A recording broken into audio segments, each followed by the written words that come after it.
بسم اللہ الرحمن الرحیم۔ شروع اللہ کے نام سے جو نہایت مہربان اور بڑا رحم کرنے والا ہے۔ فرشتوں کی دنیا۔ فرشتے اللہ تعالیٰ کی نورانی مخلوق ہے جنہیں ان کی اصلی شکل و صورت میں دیکھنا انبیاء کرام علیہ الصلاۃ والسلام کے علاوہ کسی اور کے لیے ممکن نہیں۔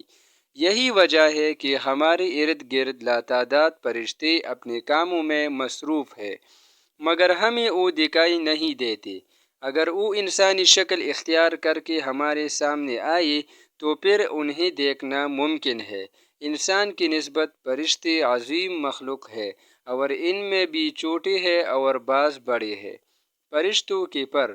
فرشتوں میں بعض کے دو پر ہے اور بعض کے 600 پر ہے۔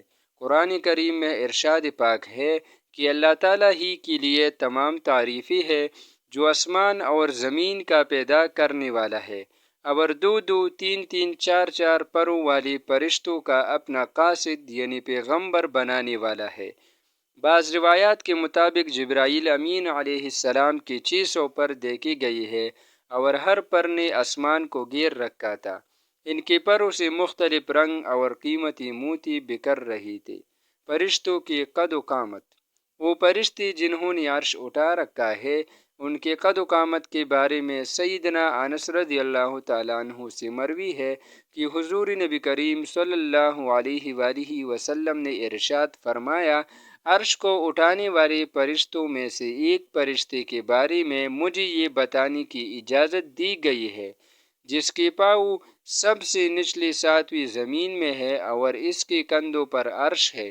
اس کے دونوں کانوں اور کندھوں کے درمیان اتنی دوری ہے کہ اسے طے کرنے کے لیے پرندے کو 700 سال کی پرواز چاہیے۔ وہ فرشتہ کہتا ہے، یا اللہ تو پاک ہے جہاں بھی ہے اور جہاں بھی ہو۔ فرشتوں کی ضروریات۔ اللہ تعالیٰ نے فرشتوں میں شادی بیاہ کی حاجت نہیں رکھی، اس طرح انہیں کھانے پینے سے بھی بے نیاز کر دیا ہے۔ اس کی وضاحت قرآن مجید میں مذکور سیدنا ابراہیم علیہ السلام کے اس واقعے سے ہوتی ہے، جس میں ہے کہ ابراہیم علیہ السلام کے پاس فرشتے آئے تو آپ علیہ السلام ان کے لیے فوراً گوشت لے کر آئے، مگر انہوں نے اسے تناول نہیں کیا۔ اللہ تعالیٰ نے فرشتوں کو بیماری، سستی، کاہلی، دکھ، تکلیف، تھکاوٹ اور اکتاہٹ وغیرہ سے محفوظ رکھا ہے۔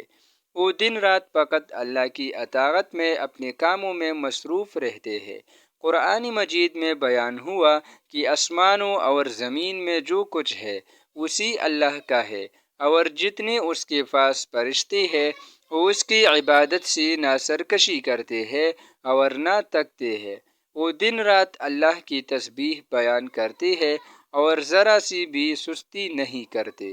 فرشتے تقریباً عام طور پر آسمانوں میں رہتے ہیں، جو صرف اللہ کے حکم سے مختلف کاموں کے لیے زمین پر اترتے ہیں اور پھر واپس آسمان پر چلے جاتے ہیں۔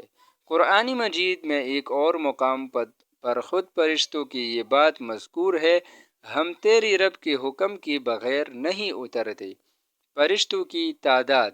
فرشتوں کی تعداد کتنی ہے اس کے بارے میں کوئی تفصیل نہیں ملتی، کیونکہ اللہ تعالیٰ کا فرمان ہے، تیرے رب کی لشکروں کو اس کی سوا اور کوئی نہیں جانتا۔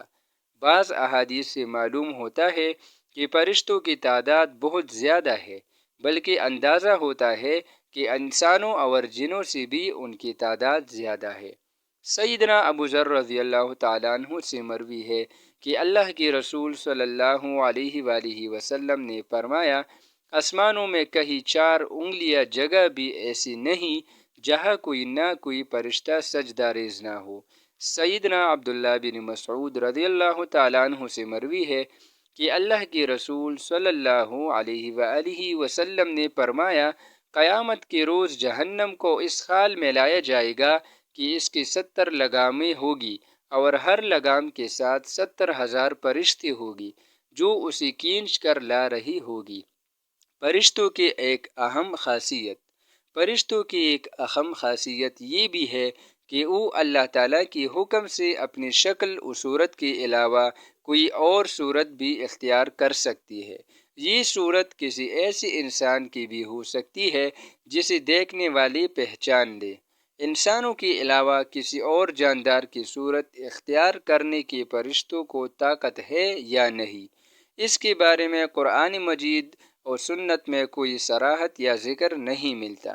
البتہ ان کی انسانی شکل اختیار کرنے کے واقعات ضرور ملتے ہیں، جن سے یہ اندازہ ہوتا ہے کہ فرشتے اللہ تعالیٰ کے حکم سے دیگر شکلیں بھی اختیار کر سکتے ہیں۔ سیدنا ابراہیم علیہ السلام کے پاس فرشتے انسانی شکل میں آئے اور ابراہیم علیہ السلام ان فرشتوں کو پہچان نہ پائے۔ پھر فرشتوں کے بتانے پر آپ علیہ السلام کو معلوم ہوا کہ یہ انسان نہیں ہے بلکہ فرشتے ہیں۔ سیدہ مریم علیہ السلام کے پاس جبرائیل امین علیہ السلام انسانی شکل میں تشریف لائے تھے، اور جبرائیل امین علیہ السلام سوائے 2 مرتبہ کے ہر مرتبہ نبی کریم صلی اللہ علیہ وآلہ وسلم کے پاس انسانی شکل میں تشریف لائے۔ فرشتوں کی طاقت۔ اللہ تعالیٰ نے فرشتوں کو انسانوں اور جنوں سے کئی گنا زیادہ قوت و طاقت عطا کر رکھی ہے۔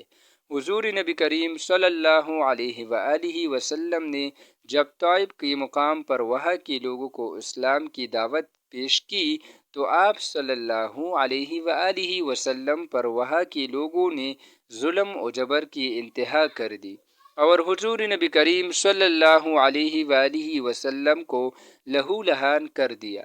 تو اس مقام پر سیدنا جبرائیل امین علیہ السلام تشریف لائے۔ انہوں نے آواز دی اور کہا کہ اللہ تعالیٰ حضور نبی کریم صلی اللہ علیہ وآلہ وسلم کے بارے میں آپ کی قوم کی باتیں سن چکا ہے۔ جو انہوں نے آپ کے خلاف اقدام کیا وہ بھی دیکھ چکا ہے۔ آپ کے پاس اللہ تعالیٰ نے پہاڑوں کا فرشتہ بھیجا ہے۔ آپ ان لوگوں کے بارے میں جو چاہے اس فرشتے کو حکم دے۔ اس کے بعد پہاڑوں کا فرشتہ مخاطب ہوا۔ اس نے حضور نبی کریم صلی اللہ علیہ وآلہ وسلم کو سلام کیا، پھر عرض کی، اے اللہ کے رسول، آپ جو حکم دے گی میں اس کی تعمیل کروں گا۔ اگر آپ چاہے تو میں دونوں طرف کے پہاڑوں کو ان پر لا کر ملا دوں جن سے یہ پیش جائے گی۔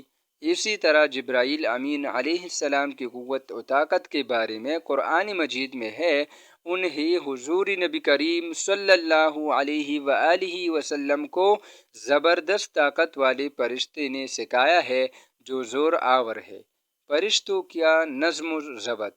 فرشتے اپنے ہر کام میں نظم و ضبط کی پابندی کرتے ہیں، جس میں کسی قسم کی بیشی یا سستی اور کاہلی وغیرہ کا مظاہرہ نہیں کرتے۔ جن فرشتوں کی جب اور جہاں ڈیوٹی شروع ہوتی ہے وہ اس وقت وہاں پہنچ جاتے ہیں اور اسے احسن طریقے سے سر انجام دیتی ہے۔ فرشتوں کی موت۔ جس طرح انسانوں کی پیدائش اور موت کے مختلف مراحل ہوتی ہے، فرشتوں کے لیے یہ مراحل نہیں ہے، یعنی دنیا میں نئے انسان پیدا ہوتے ہیں اور پہلے موجود انسانی فوت ہوتے رہتے ہیں، لیکن اس کے برعکس جب اللہ تعالیٰ نے فرشتوں کو پیدا کیا ہے تب سے وہ زندہ ہے، اور قیامت قائم ہونے تک جب تک اللہ پاک چاہے گی وہ زندہ رہے گی، تب تک اللہ تعالیٰ کی طرف سے انہیں جو ذمہ داریاں دی گئی ہے انہیں احسن طریقے سے وہ پورا کرتے رہے گی۔ لیکن جب قیامت آئے گی تو یہ فرشتے بھی موت سے دوچار ہوگی۔ پھر ایک ایسا وقت آئے گا جب کائنات میں اللہ تعالیٰ کے علاوہ کوئی چیز زندہ نہ رہے گی۔ اسی صورتحال کو قرآن مجید میں اس طرح بیان کیا گیا ہے، زمین پر جو ہے سب پناہ ہونے والی ہے، صرف تیرے رب کی ذات جو عظمت اور عزت والے ہے وہی باقی رہ جائے گی۔ اسی طرح ایک اور مقام پر ارشاد ہوا کہ ہر نفس کو مرنا ہے۔